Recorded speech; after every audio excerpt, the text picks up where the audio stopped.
hay una relación directa entre la drogadicción y la posesión diabólica. No siempre se llega a posesión, pero sí llega a opresión. Y evidentemente que todo lo que nos causa daño, todo lo que nos hace daño, no viene de Dios. Ustedes saben que todo lo bueno viene de Dios, todo lo malo viene del enemigo, que el Señor lo reprenda. Y es bueno entenderlo así, porque hay personas que todo lo ven meramente como racional o meramente como físico, y esto va más allá. Lo primero que una persona que empieza a usar sustancias alucinógenas, sabiendo, porque todos sabemos que las drogas hacen daño, pero empiezan con que si tú no la consumes no pertenecerás a este grupo. O te dicen, no, es que tú usarás eso de vez en cuando, no es siempre, para poner la persona adicta. Y evidentemente lo peor es que empiezan con drogas simples y terminan con las drogas que sí llegan a una posesión diabólica. Miren, hay un grupo de exorcistas que evidentemente trabajan con este tema, le han hecho exorcismos a estas personas que tienen una drogadicción muy fuerte y el Señor las ha liberado. De hecho, en Estados Unidos esto ha tenido éxito. ¿Cuál es el problema? Hay más exorcistas, pero no conversiones. Entonces vuelven a lo mismo, porque la vida espiritual no es como tomarse un medicamento y ya me sané, debe ser algo constante. Entonces, vamos a hablar acerca de una parte interesante que a lo mejor ustedes no saben. Muchos narcotraficantes incorporan vudú o magia negra para que les dé poder en su éxito, consagran sus estupefacientes al demonio y estos productos hacen que se vuelvan más potentes. Entonces, esta acción potencial viene de los demonios, que el Señor los reprenda, y en efecto están doblando la maldición a las drogas para que esto pueda hacerle mucho más daño al paciente y en efecto lo vuelva más adicto, y eso significa más dinero. Yo sé que muchas personas se burlarán de este tema, pero me da igual porque al fin y al cabo yo debo cumplir con lo que debo decirles.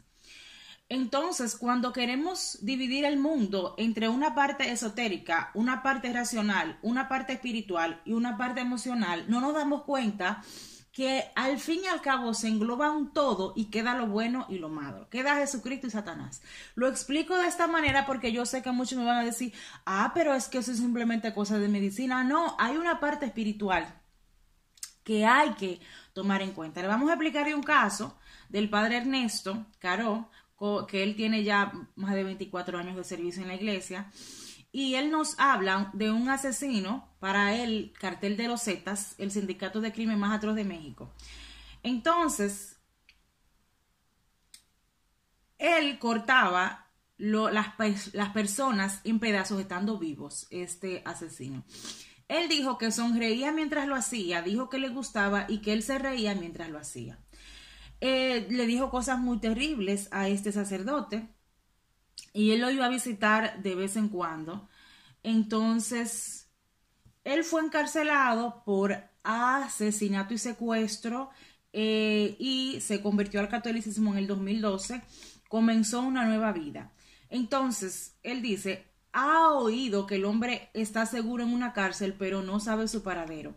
Dios me envía a estas personas, dijo el exorcista de la diócesis de Monterrey. Miren, el exorcismo está en crecimiento como arma en contra de la violencia cada vez más intensa en los cárteles de droga. Y evidentemente no hay suficientes sacerdotes, tenemos que rezar por ellos, tomando en cuenta la popularidad de la Santa Muerte, que también es utilizada por esos cárteles de droga, y lo hacen también para conseguir más poder, y no se están dando cuenta que están entregándole su alma al infierno, y también de la manera en que ellos están afectando tantas vidas. Ustedes saben que toda acción que nos traiga adicción no es de Dios. O sea, recalco el tema porque muchas veces vemos nosotros a esa gente como los pobrecitos, pero el Espíritu Santo puede hacer una obra en ella. No es simplemente tener que buscar un exorcista para todos los casos. Nosotros buscamos ayuda profesional para esta persona, pero tomen en cuenta algo, ustedes me dan la razón. La mayoría no quiere recibir ayuda. La mayoría no entiendan que tienen un problema. La mayoría te van a decir, déjame en paz porque yo me siento bien así. Y ahí es la parte donde nosotros tenemos que pedirle a la sangre de Cristo que se derrame en ellos, al Espíritu Santo que le haga abrir la conciencia y a la Virgen María que a través de su dulzura le toque el corazón. Porque lo peor de un paciente es que no reconoce que tiene un problema, nunca buscar ayuda. Y así llegan hasta el final de sus vidas y la mayoría mueren jóvenes. Entonces, nosotros tenemos una responsabilidad en este tema porque cada día se incrementa el número de jóvenes que están incrementando en la droga y muchos le damos la espalda al tema y los señalamos como malos. Pero esos son jóvenes que tienen heridas en sus corazones que lamentablemente no recibieron la ayuda espiritual necesaria, no solo ayuda psicológica y emocional, porque eso no resuelve el problema. Hasta que Dios no actúe en el corazón de esta persona, lamentablemente no va a haber una sanación integral. Y por eso usted ve que dejan de consumir droga, pero se hacen adictos a la comida. Dejan de tomar alcohol, pero se hacen adictos al cigarrillo. Van de en adicción, porque su problema central, que es la falta de Dios en su corazón, no lo han resuelto.